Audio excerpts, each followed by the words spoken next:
નમસ્કાર ખેડૂત ભાઈઓ, સ્વાગત છે તમારું ફરી એક વખત આજના એક નવા અને ખૂબ જ ખાસ વિડીયોમાં. મિત્રો, આજના વિડીયોમાં આપણે ગુજરાતમાં કપાસના બજાર ભાવને લઈને શું માહિતી છે, શું નવા આંકડા આવ્યા છે, ભાવમાં કેટલો ફેરફાર છે, એના વિશે મિત્રો આપણે માહિતી મેળવવાના છીએ.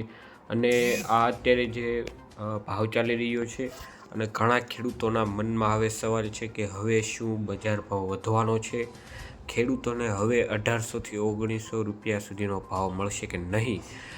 સંપૂર્ણ મિત્રો સવાલનો જવાબ આપણા આ વિડીયોમાં છે, તો વિડીયોને અંત સુધી જોતા રહેજો મિત્રો. સાચો ડેટા લઈને આવ્યો છું, તો વિડીયોને અંત સુધી જોતા રહેજો. અને જો ચેનલમાં નવા આવ્યા હોય તો મિત્રો આપણી ચેનલને અત્યારે જ સબસ્ક્રાઈબ કરીને બાજુમાં આપેલી ઘંટડી બટનને જરૂરથી દબાવી દેજો, કારણ કે મિત્રો આપણે આવા જ ખેડૂતને લગતા અને માહિતીના વિડીયો અહીંયા મૂકતા રહીએ છીએ.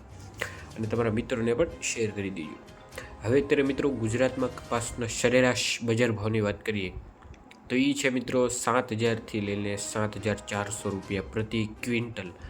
એક ક્વિન્ટલ એટલે મિત્રો 100 કિલો થાય છે, એટલે 5 મણના મિત્રો 7,400 રૂપિયા એવરેજ બજાર ભાવ ચાલી રહ્યો છે.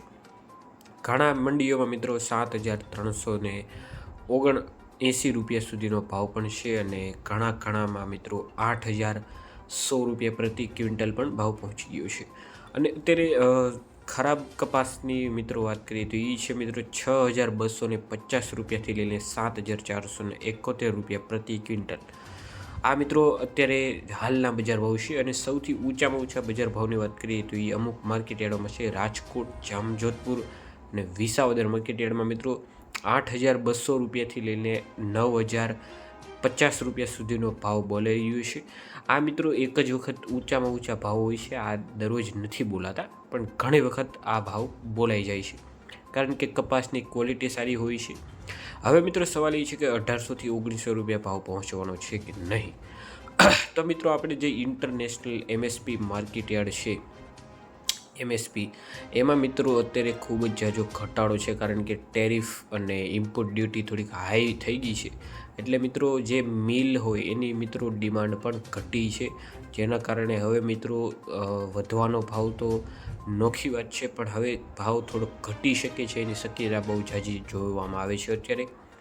હવે તમારે મિત્રો જો અત્યારે 1,500થી 1,550 રૂપિયા ભાવ આવતો હશે તો હજી મિત્રો એમાં ઘટાડો થવાની શક્યતા ખૂબ ઝાઝી છે, કારણ કે મિત્રો ટેરિફ લાગે છે, ટેક્સ, ઇમ્પોર્ટ ડ્યુટી, આવું બધું મિત્રો ઇન્ટરનેશનલ ઉપર જે ઇમ્પોર્ટ એક્સપોર્ટ થતું હોય છે, એમાં મિત્રો આવું બધું થાય એટલે અહીંયા સીધી ડિમાન્ડ ઘટે છે. ડિમાન્ડ ઘટે એટલે મિત્રો ભાવ પણ ઘટી જાય છે.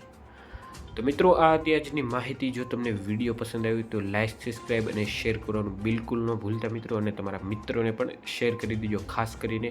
અને મિત્રો બાજુમાં પેલી ઘંટડી બટનને જરૂરથી દબાવી દેજો, જેથી તાત્કાલિક વિડીયોની નોટિફિકેશન તમને મળતી રહે અને તમે તરત જ તમારી માહિતી મેળવી શકો.